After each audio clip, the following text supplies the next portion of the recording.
Let's move ahead now to India and hear from Shri Narendra Singh Tomar, the Honourable Union Minister for Agriculture and Farmer Welfare of the Government of India. The floor goes now to you, sir.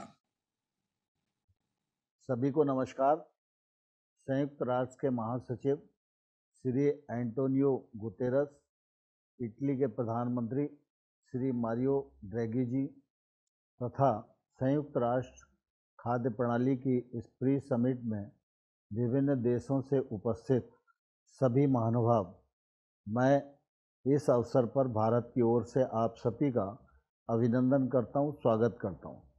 सबसे पहले मैं इस बृहद आयोजन के लिए संयुक्त राष्ट्र महासचिव श्री एंटोनियो गुतेरस और इटली के प्रधानमंत्री श्री मारियो ड्रैगी को भारत की ओर से धन्यवाद देता हूं।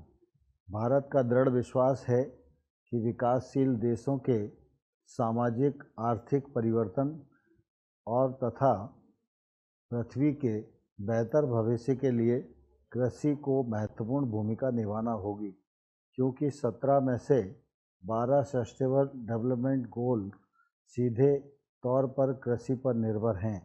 भारत आज खाद्यान्नों की कमी वाले देश की स्थिति से उबरकर अग्रणी खाद्यान्न निर्धारक देश के रूप में स्थापित हो चुका है। भारत में हरित क्रांति के बाद श्वेत क्रांति व नीली क्रांति के साथ साथ सार्वजनिक वितरण प्रणाली और किसानों के लिए लागू मूल्य समर्थन प्रणाली विश्व में अनूठी है। प्रधानमंत्री श्री नरेंद्र मोदी जी के कुशल नेतृत्व में भारत ने किसानों की आय बढ़ाने, बेरोजगारी दूर करने, फसलोपरांत अवसंरचना विकास जैसी अनेक पहल सशक्त रूप से की हैं। छोटे और सीमांत किसानों पर भारत सरकार का फोकस है। साथ ही खेती को लाभप्रद बनाने की दिशा में सरकार ने एक के बाद एक कई ठोस कदम उठाए हैं।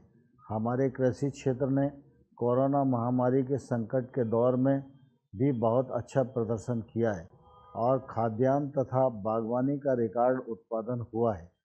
साथ ही कृषि निर्यात भी नई बुलंदियों को छू रहा है और इस प्रकार वैश्विक खाद्य सुरक्षा में भारत श्रेष्ठ योगदान दे रहा है। हमारा ध्यान अब कृषि में उत्पादकता बढ़ाने, खेतों तक इंफ्रास्ट्रक्चर सुविधाएं उपलब्ध कराने और किसानों व खरीदारों को एकीकृत राष्ट्रीय बाजार देने पर है, ताकि इन सभी को लाभ मिले।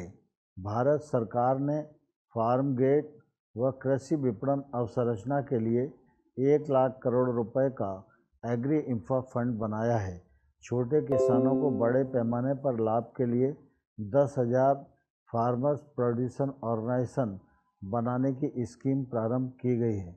छोटे किसानों को आय सहायता के लिए भारत सरकार ने हर साल 6,000 रुपया डीबीटी के माध्यम से देने हेतु प्रधानमंत्री किसान सम्मान निधि योजना प्रारंभ की है।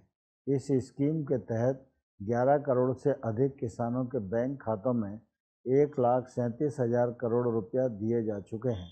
महानुभाव, हम जलवायु परिवर्तन के मुद्दों पर अपनी प्रतिबद्धताओं के प्रति पूरी तरह सचेत हैं और हमने कृषि को टिकाऊ बनाने के लिए विभिन्न कदम उठाए। सिंचाई के लिए प्रति बूंद अधिक फसल योजना, जैविक खेती के लिए परंपरागत कृषि विकास योजना लागू की गई है।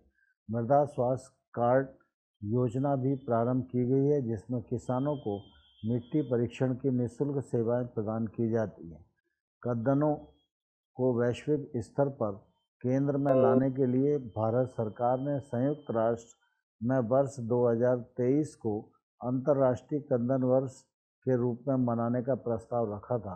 मुझे बताते हुए प्रसन्नता हो रही है कि संयुक्त राष्ट्र ने सदस्य देशों के भारी समर्थन के साथ हमारे प्रस्ताव को स्वीकार करते हुए वर्ष 2023 को अंतर्राष्ट्रीय कद्दन वर्ष के रूप में घोषित किया है। कृषि मौसम आधारित होती है, ऐसे में भारत सरकार किसानों की जोखिम कवर करते हुए बीमा सुरक्षा प्रदान करने के लिए देश में प्रधानमंत्री फसल बीमा योजना संचालित कर रही है।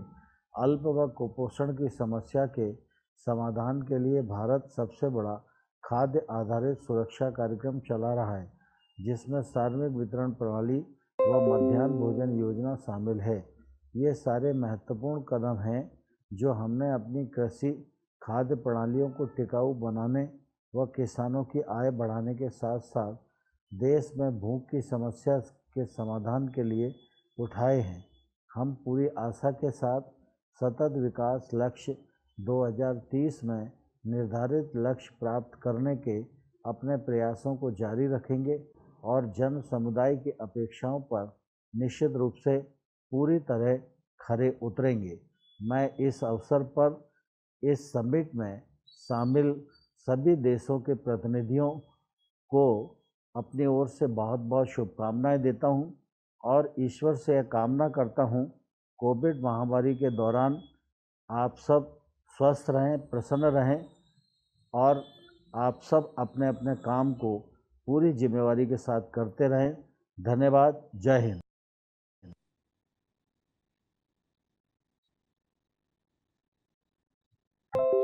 Thank you very much indeed to the Honourable Minister Shri Narendra Singh Tomar. Just to highlight, here we have a big focus on support to farmers in India, 18 billion support going to more than 100 million small farmers, and a really big focus on a combination of finance, training and infrastructure, as well as a real emphasis on climate change and sustainability in that context, together with food-based safety nets. Thank you for reminding us that we're just about to move towards the year of millet. This is great too, and I want to acknowledge the really enormity of the approach being taken in India. Thank you very much indeed for everything.